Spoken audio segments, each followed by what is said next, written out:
Hey friends, Mark Holland here. Thank you for joining us today for Mind the Business That Pays You, the podcast that's going to give you some insight into the most fabulous minds of the world. Today I have a very special guest that I'm going to lean in for a minute, let you know we met at Harvard. We were both keynote speakers at Harvard University, and that was a great time. That's where I met Miss Leslie, and I'm going to share a little bit of her bio with you. Today's discussion is entitled Empowerment Through Self-Defense, Saying No with Leslie Lue, and we're going to get into why that's important to be able to say no. But Leslie Lue is a trauma-informed self-defense educator, international keynote speaker, three-time author and the founder of Reclaiming Your Carriage, a global movement redefining safety and leadership from the inside out. Blending over a decade of experience in conflict resolution, Leslie teaches entrepreneurs and leaders how to regulate their nervous systems, set embodied boundaries, and respond to challenge from grounded power, not fear. Her work has reached communities worldwide, from youth in Kenya to corporate leaders and college campuses across the U.S. Leslie is the author of I Have the Heart of a Warrior. Love that. All right. And Leslie, you're going to have to tell me a little bit about the Starred Kirkus Review and how that works. But I know that your book is now available in several languages. So before we go in, let me just ask you this. Break down for me when it says trauma-informed self-defense educator. Talk to me about that for a minute. Trauma-informed self-defense educator means that you're trained to help hold space for folks that have been through significant trauma. So you don't go in cold, you don't throw someone into body work. You have the understanding, you have the skill set of when someone has been a victim of an attack, domestic violence, dispute, sexual assault, you're trained to meet that person where they are, not where you want them to go. There's a key differentiator. Got you. So Leslie, sounds like you end up running into a lot of people, and this is right or wrong, please correct me if I'm wrong. You run into a lot of people after they have had an encounter, uh, as opposed to preparing them for an encounter. Is it like an equal balance? Yeah, so what I do is I teach women and survivors everyday self-defense, courage, boundaries, and the power to say no. And whether you're someone who's been part of a physical attack or a non-physical attack, what will always come up when you create a safe space for someone, when you truly can cultivate that, stories start coming up, right? Of like, it's the story you're telling yourself that's preventing you from saying that, from asserting that boundary, from feeling like you're worth fighting for. And naturally, in my years of training people, things come up, right? They have not been in spaces where they were allowed to talk about it. And so through my work, that naturally comes up. So if they were a victim in some way, verbally, physically, it messes with them. So that when they try to become an entrepreneur, or when they try to step into a boardroom, it impacts the way they navigate in and out of those situations. Mm-hmm. Let me just say your mission here before we move on. Her mission centers justice, community care, and breaking generational cycles, reminding audiences that true safety is the presence of self-worth. That is so powerful. Because Leslie, I don't know if you know it, because we met, but we haven't spent a great deal of time together. But I was a pastor for many, many years, a senior pastor. And one of the things that is a big challenge for in ministry is getting people to have self-worth, to know that they are legitimate, to know that even if you've been a victim of something, you may have been victimized, but you're not. You're, and so how do you navigate that, trying to sew back into someone that they are worthy of being protected? Because one thing I continually hear you say is you got to be able to say no. It kind of tells me that some people don't feel like they have permission or license to say no. So how do you deal with that? Yeah, it goes deeply rooted in my work around collective care and building safe spaces for people. And what I mean by that is like, I'm really tired of going into spaces, honestly, where people are like, this is a safe space. Mhm. Because the fact of the matter is, it's not. You can't just call a space safe. And so people are not welcomed and nurtured into sharing or have their ideas welcomed. And the reason why I'm great at this work is because it's not taught this way, Mm-hmm. because this work lives in the body. So in Mm-hmm. my introduction, somatic healing, nervous system regulation, it's helping people recognize that kind of the mindset struggles. Maybe it's a trauma, it's what they're saying to themselves that's knocking them down. Whether they want to express that to the world or not, it lives here. So Mm-hmm. my work is about helping people release that so that they can connect to the idea that they're worth fighting for. Mm-hmm. Now, I'm not sure if if it's going to come out like this, but a lot of people might be surprised that you can spit some bars at times. Okay, so just let me ask you this question. Let me ask you this question: Who is Leslie Lue? What do you do, and what makes you great at it? My name is Leslie Lue. I'll try to spit some bars after my little response to this question. I was like, you can put me on improv and on the spot. I was like, oh, I should have incorporated that. But my name is Leslie Lue. I teach women and survivors everyday self defense, courage, boundaries, and the power to say no. And I'm great at it because it's not taught this way, and that the work lives in the body and not just in techniques. And when people feel safe enough to say no, they remember that they're worth fighting for. And to kind of give you the warrior spirit that embodies me, I'll spit some bars and I'll be like, I pave the path of enlightenment, for my spirit cannot be broken, but merely bent. Mm. Mm. Come on, come on. Give me a beat.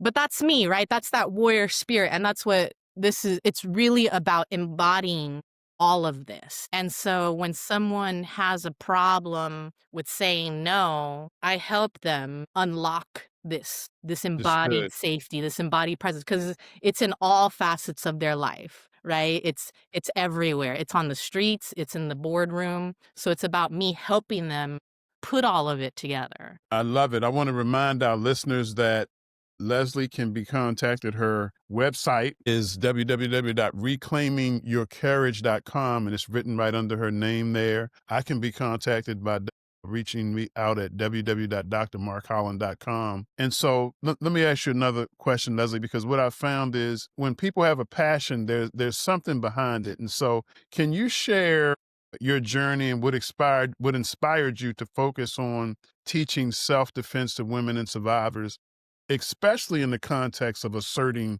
boundaries? What made this your thing? It's lifelong. It starts very briefly when I was a child. My mom wanted me to get exposed to my culture. She put me on an airplane to go to Korea. What she didn't know, that was right around the time of the '88 Olympics. What she didn't know is that a friend of a family member, respected man, assaulted me when I was quite young, sexually assaulted me. And that kind of set off a lot of programming for me as to my self-worth. Hmm. He knew that I did not speak the language. He knew that there was no way for me to really voice what had happened. And Yeah. I carried a lot of that with me for a long time. And so there are pockets and flashes in my life. And you heard some of the story at Harvard that when I got to college, I mean, I'm a 2-time black belt. At that point, I had 1 black belt, had a college roommate that was in an abusive relationship.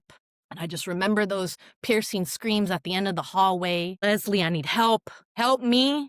And me thinking that I had it because I had that black belt. Any athlete or someone who thinks that they're strong, I think I had this. Like, I got this. I'm going to beat him down. I'm going to show him a lesson. Hmm. But I got humbled real quick, Okay. okay? And I ended up in the hospital Okay. because I thought that I had it down. And that was another lesson in you cannot fight aggression with aggression. Fast forward to many Hmm. facets of my life of not being able to say no professionally, getting paid what I was worth in the professional line. I'm going to fast forward to the pandemic. And really, what birthed my work was the Stop Asian Hate movement, where people were attacking the Asian community Hmm. because they blame the pandemic on us. And my community, elders, women, they were all getting attacked verbally. 67% of the attacks were verbal, others were physical. I couldn't sleep at night, and I was teaching what people know as traditional self-defense. I was part of a community. I was teaching women self-defense in the dojo, right? Because that's what people know. But here's where my work really took off, is that I noticed people are like, yeah, yeah, yeah, kick the person in the balls, like kick the bag, right? Mhm, And mhm, what I notice is that when someone doesn't automatically get it, maybe you're not the coordinated one, you're the awkward one. What I started noticing is that there was always a handful of people in the community that just couldn't get the technique right away. And so mhm, what would happen is the instructors would either yell at them, people in the class would start rolling their eyes at them. So I approached it differently, and this is where my method began, my mind body voice method. Instead of fixating on the moves, I mhm. started asking people questions, Okay. right? Which was things like, what's going on right now? What's the story of how you got here? Things going deeper. What's holding you back? Right? Before I threw them into anything physical. And then that just started unlocking the stories. Well, I was raised this way, or when I was 9, I got attacked and this other stuff. So I spent a lot of time holding space for people and letting them talk through it to feel safe to do that. And then I realized that people were not great at boundaries of being able to tell someone, step back. I need you to step back. Mhm, I need you to get away uh-huh. from me. So I spent more time on the internal programming and the voice and the boundaries. And a month later, those same people doing the same technique that that person was yelling at them for, bam, powerful beings. Not only did they get it 10 time fold, I saw women getting 250-pound men off of them because they started to make a connection. And the connection to me is always, I have the power to say no, I'm worth fighting for. Mhm. But we have to get there before we get to the physical stuff. I got you. It's something that you said that I can't get out of my head. It's many things. This is a very powerful conversation, but you said that, and I think it bears repeating, a space is not safe just because someone says so. And a lot of people have a paradigm, maybe because they think that they're there, that they are there, that it's a safe space. But what, just drill down for me a little bit. What makes a place a safe space? I love this question. Yeah. So a safe space is not something that you just label and you know. It's me. It's me leading it. So it's a safe space. Mm-hmm. A safe space requires a couple of things: identity, consent, and co creation. You have to co create with the people in the group. It's not top down, someone talking at people. Mm-hmm. Right? So you actually build spaces in which you ask people, well, how do you identify? Right? And that could be anything. What are your values? Who are you at the core? Right? That's the identity piece. Consent. Do I have your consent around showing you this technique, touching you here? Is that okay? Mm-hmm. Do I have your consent today to talk about this? Consent is a very powerful thing of having the community opt in instead of being forced into a conversation or a situation they didn't ask for. And then the last piece is around co creation. Co creation simply means if you're in a business meeting, you're in something, this is not about top down leadership and, enforcing things to people. It's asking them what's meaningful to you in this moment. And so co-creation means is like, okay, we're here. Do we want to move forward as a group or do we want to stay here? It's a very simple practice, but I don't even see people doing that on a corporate level or in business meetings. People got an agenda and they just drive it through people. But when people partake in creating and sharing and you take the time to listen to them, Mm-hmm. there's so much more powerful meetings and effective meetings that occur from it. You start building community with one another, whether it's colleagues, whether it's, collective caring communities. People start participating more rather than feeling they're being talked at. I got you. Mm, as a man, I'm challenged by when you say. Well, let me ask this question. 'Cause I'm trying to make it plain here. Define self defense for me, and then tell me why it's particularly important for women to learn to say no. Because as a man, um, to say no Why is that complicated? Not only from the sender as the woman, but for the receiver. Stuff. Self-defense is your ability to navigate in and out of situations that make you feel uncomfortable and to be able to advocate for yourself. Self-defense. Self-defense is this. Self-defense is your ability to speak. It's an embodiment. Embodied safety is the best way I can say that. No, and women, I mean, it runs so deep from a historical context and from a systems. We have the patriarchy, we have rape culture, right? We have rape culture that tells us that even when women are victimized, when there's clear evidence of a woman being a victim, that we live in a system that even when a woman has said no, and even when there's clear evidence that she's been a victim of a crime, I don't have the exact percentages, but why is it that perpetrators walk away? They get released. We have victim blaming. There's so many layers here. When a woman says no to sexual consent, and people in our culture start saying she brought it onto herself. She was dressed a certain way. No, she really wanted it. Right? So that's what I'm saying. Like, my concentration is on gender-based violence. And so a lot of the times women do not get believed. So even when they express a no verbally, a perpetrator, not all men are bad or perpetrators, but there's some men that don't respect and don't understand that. So they cross the line. She said no, but her body meant yes. Now, So there's a lot of programming here. there is, and it's something I want to go back and at the level of your comfort you can share. But you said during your own personal experience, you paused and you said this was a respected man. And what that tells me, or what that signaled to me is, uh, this was probably a predator who knew his power because, okay, you don't speak the language. That's huge. You can't communicate. Having been through that type situation, especially since, of course, your mother, your family trusted this respected man. I mean, now I see why your ministry, excuse me for calling it a ministry, your is so powerful because you have that, you've been through that. And I thank God that you successfully got through that. And I know it's a healing process, but what are some misconceptions about self-defense and how do you relate it a little more to people saying no? Because what this is doing for me, Leslie, is before I was married, and many, many years ago, we know what it is. So what do you mean no? But no still means no. No. Yep. No. No. And I taught them this very lesson around asking for consent. You don't have my permission to touch me. Yes. So if you want to shake my hand, ask me for consent. Do I have your consent to shake your hand? Or do I have your consent to kiss you? Asking. No. Mm-hmm. Mm-hmm. Right? Mm-hmm. Mm-hmm.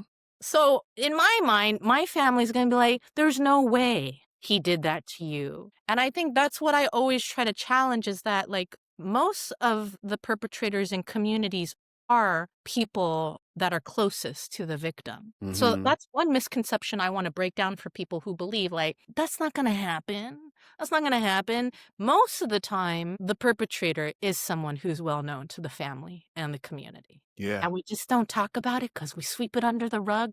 Because, yeah, my family, even when I tried to insinuate things, were like, no, he's good. He's been with us. And, we go to church with him every week and stuff like that. So, what is the message that that send me is like, I can't even go there. Like, I Yeah. can't even tell people because saving face in the community is more better than what I had gone through. Yeah. I think about that a lot. And so I think it's important for us and anyone listening to this is words matter. So if you are a young person listening to this and you're dating someone and you're like, hey, I thought we did the dance and we got here, get really good at asking consent every Mm-hmm. step of the way, Mm-hmm. right? Do I have your consent to demonstrate this, right? If you're a karate teacher, some people don't want to be touched, right? Yeah. Like, do I have your consent around this? Right? Yeah. Do I have your consent to do this? Is such a powerful practice. Is the power of asking for consent is a big one Mhm. because then that gives people and women a choice to be able to say no. And you know, There's 2 layers. when you say that, you remind me of throughout a lot of different cultures, men particularly have an entitlement attitude of being able to do what they want. Yeah, yeah. You hit that. And we've seen it, and I travel a lot internationally, and time again, whether you're in the US or you're in another country, that is an epidemic everywhere. Being taken advantage of, being part of a system of oppression. And I will say system of oppression. It's a system. It's a for me taught to not challenge authority. This is an elder. This is someone who's respected. See, so that's what I'm saying. Like early on, as we were talking Right, about it, I'm like that conditioning comes up for me right, like, right. "How dare you?" And, then I'm like, that's why I didn't talk about it because 'cause I'm like, I am gonna get ousted from my own community for putting this person and calling out my perpetrator. And we see in the media what has happened over the years around this movement around calling out the perpetrators, public figures. Sometimes it nothing happens. Most of the time, nothing happens. Yeah. Do this for me, Leslie. Can you describe like the main components of your defense training programs, especially those that help participants learn to assert their boundaries? Yeah, I'll break it down for you. My system consists of mind, body, voice, helping you cultivate and refine that part of you that's worth fighting for. We got to go there. We got to go deep. So that's one facet of the work. Voice. What does that actually sound like? What is a boundary? Like I've worked with people and said, "Okay, well, you're uncomfortable with that. What are you going to say?" I don't know. They don't have any language around because they were never taught. So that's a big 60% of my work is helping people find their voice. And Yes. the last piece of it is body. And I'm again not taught. Here's a misconception. I think you asked me this question earlier is I think the biggest misconception about self-defense, and I will die on this hill and tell you, is that people think that you go to the karate lesson, you do this and stuff. I am not an advocate for women to go toe to toe with men. I teach self defense. I never give women the impression that they can go toe to toe with a man. Just don't do it. I am Hmm. going to show you how to escape the situation so that you can get home to your loved ones. I'm going to teach you leverage over strength. And I'm going to teach you the basics, which is fall down, get up, push and pull. So what that means is I'm going to teach, like, I'm talking real basic practical self-defense here. What do you Hmm. do if you get pushed to the ground? That's what we're going to learn. Hmm. How do you get back up? What do you do if someone tries to push you into a car and abduct you? What do you do when someone tries to pull you and grab you? That's my motto. Push, pull, fall down, get up. Understood. How do you help participants build their confidence and assertiveness to say no, in addition to teaching physical self-defense techniques? Because it, it, it, I know they go hand in hand. In most of your clientele, is all of your clientele women?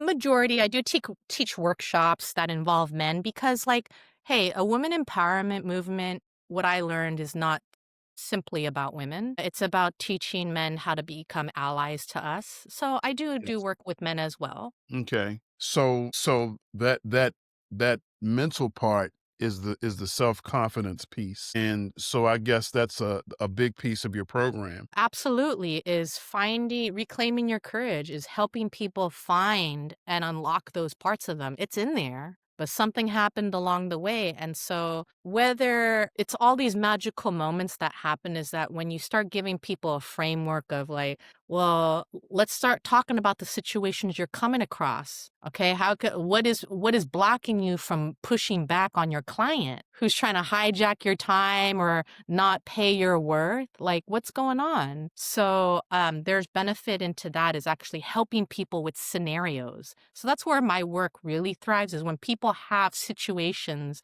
and scenarios they think of. Oh, I'm really afraid of this Uber situation. Or sometimes it doesn't even have anything to do with the physical attack. I got a domineering boss, someone that talks over me. I can't clap back. I don't Hmm. know what to say. So there's a lot that emerges from that, Dr. Holland, but there's also the practical piece of this, which is I don't know what I would do.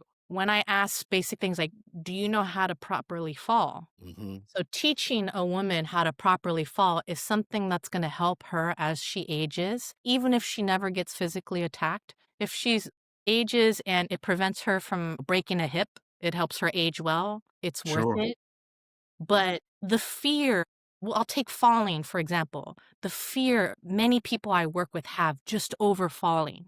By me helping them give techniques and practicing with them and showing them that they can actually do it, once I demonstrate to them that they actually can, that's when you start hearing the confidence, the no's, because they've proven to themselves, I can do that. Hmm. Then the power, reclaiming their power of saying no to other things goes hand in hand. So Hmm. I hope that that helps illustrate it a little. It does. And I just want to ask you, I have this vision in my head. I think it's on your website of you before all of these people in Kenya. And I want you to tell me, just share that experience with us. Because from what I remember at Harvard, you actually gave us some physical moves. How do you tell me how that went in Kenya? Oh my gosh. One photo you saw is imagine flying on a plane for like 2 hours from a major city in Nairobi just to get to another city, to be picked up on a bus along reddish clay dirt roads, be pouring down rain, get off a bus, to be walked over to a sea of red sweaters, Yes. 3,000 girls Yes. standing in the rain, waiting to hear what our group had to say. What it was like is that they've never seen anyone who's not they're looking at me and my hair, they wanna touch my hair, all this stuff, and what was amazing is that culturally for them, I had to teach them basic things like making eye contact, like, it's still a culture very much of, like, women don't do these bold things, like Hmm. go on a stage in the rain. I think I was wearing flip-flops too, and I showed them how I was like, "Hey, here's a wrist release. If someone tries to pull you, here's what you do." Just kinda like what I did at Harvard. It's that easy. Their faces, they had never seen anything like that, let alone a woman doing it. These are young ladies that have to walk a mile to collect water each day, or they have to walk a few miles to school. It automatically sunk in their head because a lot of them are victimized on the way to school. So what Okay. I did is I took a situation that I already knew was something that they might encounter, and I showed them how to get out of it. There you go. And then I looked in the sea and I started seeing them without me opting. They all started trying it. Okay. And I'm like, that's why I do what I do, even if it's that one thing. You saw me do stuff at Harvard. I'm like, if you just listen, if you just, it's not all this stuff and this stuff. Hmm. Okay. It's practical to you. And that was practical to them is like, I don't want no man grabbing me and pushing me in the car. Right, right. Now, let me ask you this. Can you like pick a story that was very good. I love that living through your eyes in Kenya.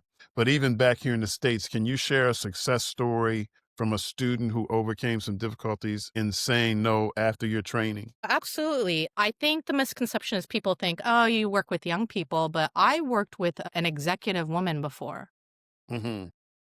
of a pharmaceutical company. She had come to me, she was in her 50s. She had been a victim of an assault. And when she started with me, she had just come from therapy. And her trauma lived in the fact that she was on a date. So this is a single woman, and she proceeded to tell me all about the experience. And what's interesting is I had asked the question of like, so what did you do? That's what people's natural, what did you do? And she's like, I didn't say a word while she was being attacked. And it's not, I didn't fixate on the fact that she didn't do anything or say anything. It's that what stuck with me is that she was more embarrassed by the fact that she was of that age, Hmm. letting that happen to her, that she Yeah. specifically told me, I didn't scream because I didn't want my neighbors to hear me. Yeah. So she was more terrified of the idea of being judged for being Yeah. an older woman dating, trying to put herself out there, that she had brought this on to herself. Yeah, so her trauma was placed in her identity And the perception. and the perception. She lives in an affluent building in the city, accomplished professionally. And this goes hand in hand of what you were asking me earlier. Why don't we say no? It's all these things is you're more worried about how you're going to be perceived. Yeah. Yeah. And so after training with me, we did one-on-one sessions for about a month and a half. Dr. Holland, this woman, we as like with care got to the point of me showing her how I'm like, all right, I'm gonna mount you right now. I'm gonna wrist pin you. That woman went from fearful and not I'm older, I can't do that. Boom. And the minute she got me off of her, something in her cracked open and just released. And that was healing for her. Whether something doesn't happen to her again, she let herself release, Dr. Holland, and she's like, I now know how to get out of it. Yeah. And as I kept in touch with her after that, like the power to her was really being able to find her voice again, to be able to step into boardrooms and spaces and to date again, Yeah. even after that traumatic experience. And so we went through and we practiced kind of her parameters around what she was willing and not willing to put up with in a Mhm. situation. Because when she started with me, again, it was I brought that onto myself Mhm. versus after working with me of like, no, this is where I stand. This is what I am and am not willing to do. And she went from I can't do it, I'm too old, I'm too small to I can, I will, watch me. Got you. So we dealt with that particular issue. I just want to give you an opportunity to address the psychological aspects behind the inability to say no in a in general sense. Because there's somebody out here listening, they're saying, I've been with him so long, or I've been with her so long.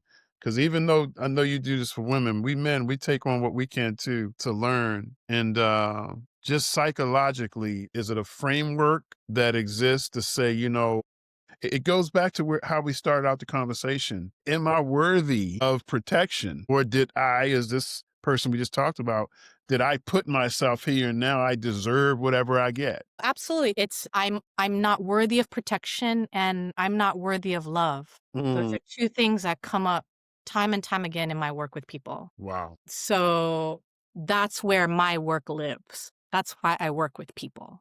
And when you're able to help people get back to a place of like, you know what, even after something like that happened to you, you are worth fighting for. You are worthy. And that's where this warrior spirit and everything in this embodiment of what I teach is like self defense is so much more than just techniques. Yeah. Yeah. The whole self, the whole person, how to help people, teach people how to remain calm if faced with the situation again. All right. Just because that happened before, somatic work is how do I calm my body through these stressors? It's reminding me of that situation on that date. And so teaching people techniques around how to ground themselves, how to remain calm, and how to manage the situation so that they can get in and out is priceless. That's where I live, and I will devote the rest of my life to doing this because people are under attack in a lot of different ways. I'll put it like that. And when they reclaim this power Mhm. and the power to say no, I see people thrive. I see people having stronger relationships, friendships, more effective in decision making in their business, more clarity in their mind. It's a mind body connection. And so my work is about helping people connect that mind, that body, and that voice. Is well, what would I do? What would I do if I was put in that situation? Now, we talked a lot about saying no, right? And now this is a slight departure, but I think it's important to deal with. Why do you think so many individuals have problems or trouble setting boundaries? Because a lot of times I think that people are probably observing us to see if they should attack us or whether we should be the one, but we're not aware. And so I'm trying to make that mental connection of how do we, am I making sense? I'm kind of on a similar wavelength, and something that comes up for me that I've been thinking about lately is like, because what you're really asking is like, where's this really coming from with people, right? Like, where's this stemming from? And I think that we have a lot of work to do collectively. And what I'm starting to realize is when we start throwing out terms and stuff to get in our heads, and the term I'm thinking of most recently is imposter syndrome. Mm-hmm. We hear it Mm-hmm. all the time. Yeah. That's not real. That doesn't exist. Okay. And what I mean by that, what I want to break down is, man, I hear it so much. I go to these conferences and stuff, and people use imposter syndrome as the reason why they are not taking action or doing something. I must be inadequate. Something must be wrong with my mindset. I'm imposter. I'm not good enough. So somewhere along the lines with that term has gotten coined in and embedded into people's mind, and they start questioning and justifying this is the reason why I'm not doing the thing. But in my work, I'm like, what if you are already enough as you are now?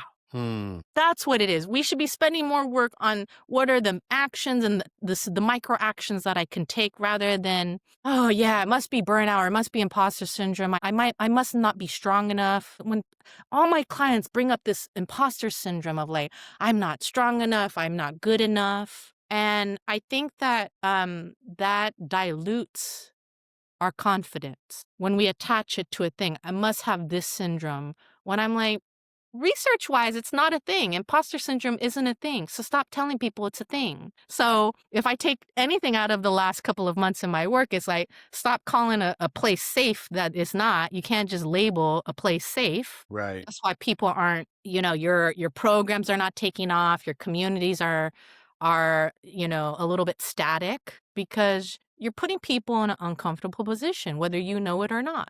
You have to actually meet people where they are. And I really want us to challenge this idea of imposter syndrome. I'm inadequate. I don't have the thing. So before I can do this or before I can say no, I got to go and do this work and do that work. It's like, no, it's already in you. It already lives in you. You're already equipped. You have Mhm. that power. And so it's my job to help you release that power and show you proof. It's there. And let me show you. Got it. Hey, I only have one more question for you. And so I prepare you that way because in the back of your mind, I don't know if you want to get some bars together. You know what I'm saying?